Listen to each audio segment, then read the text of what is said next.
Welcome to Whiteboard and we are back, and today papakita ko sa inyo kung bakit ko ba tinigil ang pag-crypto. Now, I made my first ₱1,000,000 through crypto, through trading NFTs, and during the pandemic, we built one of the biggest NFT trading communities here in the Philippines, No Funds Alpha. And our community made a lot of money. So bakit nga ba ako tumigil? Now, lalabas ako ng script dito, pero yung number one cause is just because it's very, very hard. Ang dami mo kasing kalaban when it comes to crypto. Number one, kalaban mo yung sarili mo. Trading your emotions. Number two, may mga uncontrolled variables talaga. For example, yung government, mga wars, and especially mga whales. Now, recently, as you guys can see over here, 3 hours ago, pinost ng Bitpinas, 59 billion pesos worth ng crypto and 175,000 traders around the world ang na-liquidate because Bitcoin dropped below 60,000. And imagine if isa ka doon sa 175 na naka-leverage. Liquidated ka talaga dyan, men. Now, imagine this Ito tayo, we are just little, walang pakialam kung 1 million pesos yung tinatrade mo. You are just a little small fish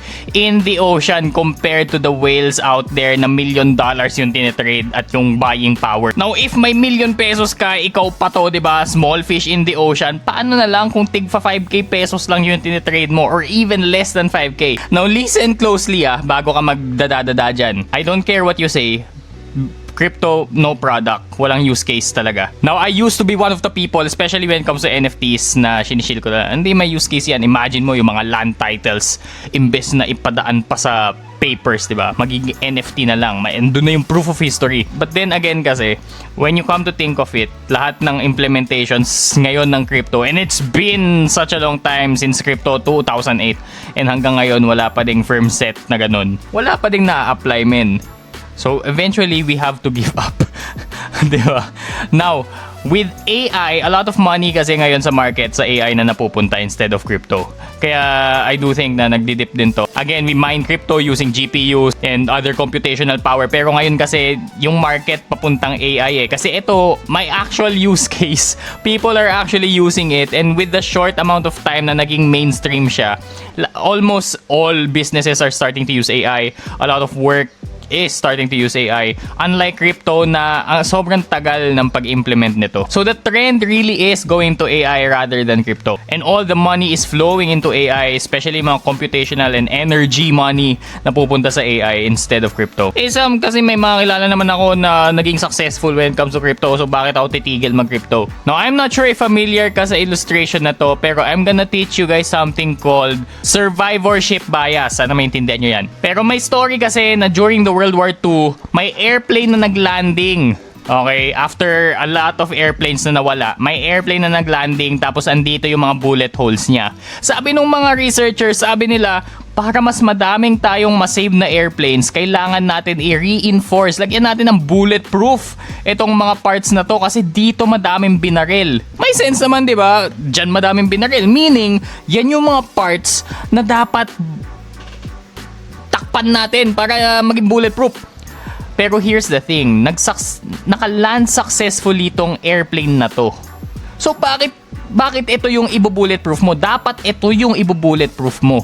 Itong mga walang bullet marks kasi meaning yung mga binaril dito, ito yung mga airplane na hindi na nakabalik. So that's what you call survivorship bias. Yung nakikita mo lang yung mga naging successful at hindi yung mga nag-fail. So out of all the successful traders out there, for each one, most likely there's 100,000 or even over 1 million people na nag-fail when it comes to trading. So sama na nang ginagawa mo ngayon if di ka na nag-crypto? Nag-stocks ako. So bakit stocks? Kasi it has been around for a long time. Okay, may proof of concept. Came into existence a little over a decade ago and 2008. Crypto, wala ka masyadong historical backing when it comes to that. Kasi every 5 years may cycle. Nakailang cycle na ba, di ba? Sobrang konti pa lang. Ito, may actual product. You literally need to have a product to have a stock para malist ka sa stock market.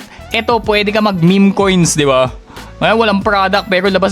I promise magkaka-product kami later on. Just buy our crypto. Narinig mo na yon, na rug pull, di ba? And most importantly, it has lower influence. But don't get me wrong, meron pa ding malaking influence. For example, Elon Musk, ang laki ng influence yan when it comes to stock. But at the same time, crypto, even mga content creators, di ba? Kaya nilang i-manipulate yan. Ang daming crypto content creators out there. And here's the thing, if you're already doing crypto, sobrang laki ng advantage mo when it comes to kasi alam mo na yung mga fundamentals, alam mo na yung mga dapat gawin, mga hindi dapat gawin, mga risk management, etc. So the transition would be a lot easier. But realistically speaking, the money flows a lot slower compared to crypto. But that is something that you need to love to learn. You need to learn to love. Now, actually, in this channel, I don't suggest just buying stocks, but I suggest buying ETFs. If you're new, what is an ETF? ETF, basically, iisa siyang stock na pwede mong bilhin, tapos lahat to, nabili mo na. Para kang bumili ng basket na may mga halo-halong stocks na doon. For example, bumili ka ng Vanguard S&P 500 ETF, which is VU.